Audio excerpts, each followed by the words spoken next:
Okay, welcome everyone to this continuation of what is tropical geometry. We are already doing the applications, so everyone likes applications, or at least I like applications.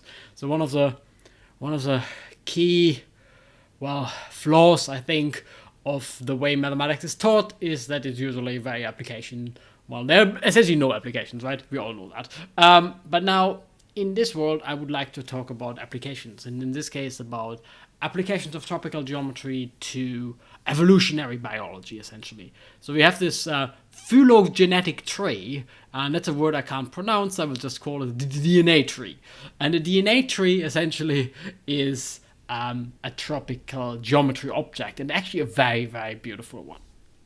Yeah, so very, very beautiful object. But let's recall what that actually is. So DNA, all right, I'm not going to pronounce the name again.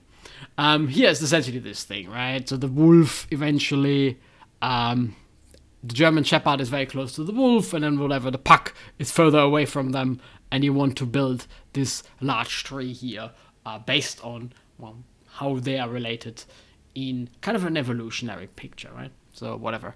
Apparently, the French bulldog is a bit closer to the wolf than the bulldog, I guess, in some way or form. And yeah, so usually this is done by reconstructing it from DNA data, right? So and essentially that's our goal. We want to kind of to construct these trees based on some DNA measurement. And I promised you applications, but we are doing math applications, so I'm not going to tell you anything about how this DNA measurement actually works, because I have no idea. We're just assuming that somehow that's a way of doing it, and we want to model this mathematically, right? So essentially, we want a distance matrix between our little species, and that's what we get from the DNA picture. And we want kind of this metric type tree where the leaves are the species, right? Exactly this picture, and it's metric in the sense that there is a little difference here. You can see that here in our bulldog and the French bulldog.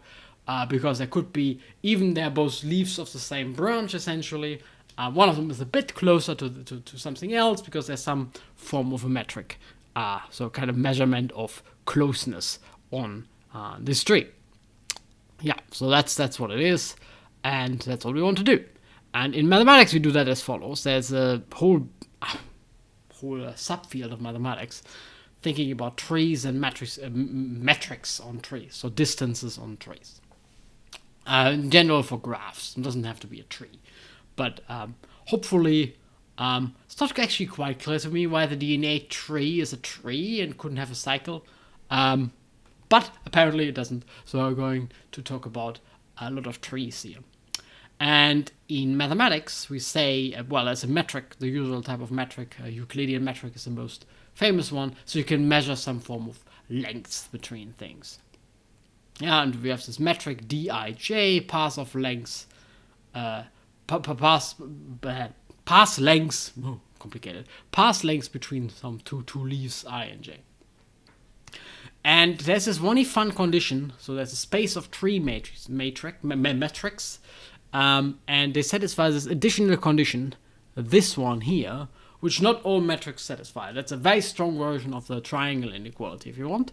But some of them do satisfy this, and this is here the kind of the picture. Right, so Dij, Djk is on the other side, this is KL, and you have to be smaller than, something like that. So these are the kind of tree metrics. So a metric on a graph is called, this tree metric, if it satisfies this 4-point condition. Huh? So not all metrics satisfy this condition. The Euclidean one, for example, doesn't.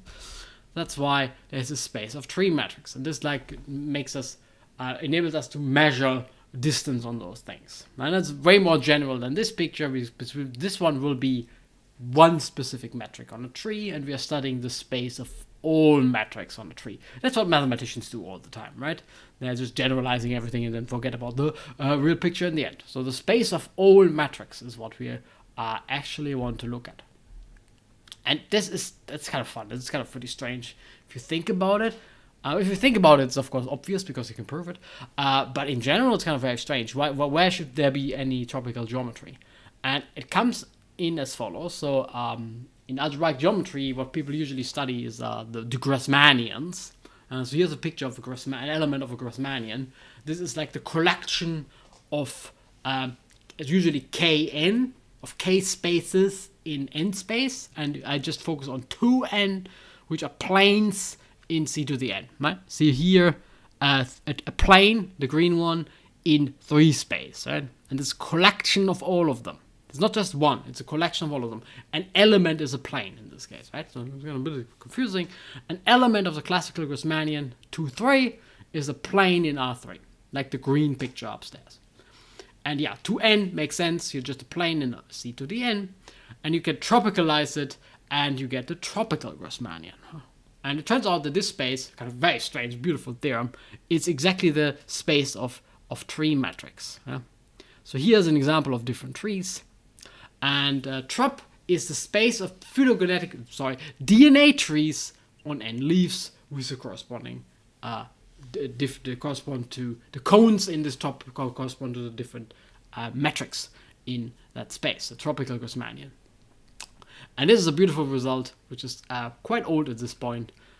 So if you're watching this in 25, then it's about 21 years old. It's a very, very nice paper all about the tropical Grassmannian, right? So the 2n is our space of DNA trees, and the n is the number of leaves, the number of species. So we would study that for large n. I actually have no idea how many species there are in this world, but n is probably quite large in this picture, right? So the classical Grassmannian, an object that people really love in algebraic geometry, appears literally everywhere for a good reason, right? It studies linear spaces. In a linear space, people like that. If you lock that, so if you tropicalize it, tropicalization is kind of taking a lock, you get, by some magic, you get the space of these types of DNA type trees. It's kind of strange. And even the topologies, the metrics on that space correspond to something nice in the Grassmannian. Really, really, really strange, really strange thing. Yeah, so the cones in this space correspond to the Grassmannian. One of my favorite applications. In all honesty, it's not a real application because I don't think anyone in evolutionary biology uses actually tropical geometry. But it's kind of a wannabe application. Mathematicians like wannabe applications, right? You can just say this is the same as the biologist study. And then mathematicians are really happy and the biologists don't care. That's usually what's going on. But it's still a cool application. No? A cool theorem. Forget the application. But kind of the picture one has in mind that this kind of tree is like crazy. I mean, it's really large. You can see just a slice of it. God, this is so large. It's really, really large. There are many, many species, and it's a very complicated object. And essentially, you get this data from studying DNA or protein and how they are related. And you could, in principle, project the data into the tropical Grassmannian and use kind of tropical geometry techniques to compute this type of, to recover the tree itself from the data by just projecting the matrix into that space. And the tree itself will then live in the Grassmannian, so you can use tropical geometry methods to actually compute it. And I think this is actually a pretty cool, as I said, it's a wannabe application. I'm not aware that anyone really uses this approach in evolutionary biology, but it's still kind of a cool outcome picture, what comes out of a tropical geometry. Anyway, I hope you enjoyed this video, and I also hope to see you next time.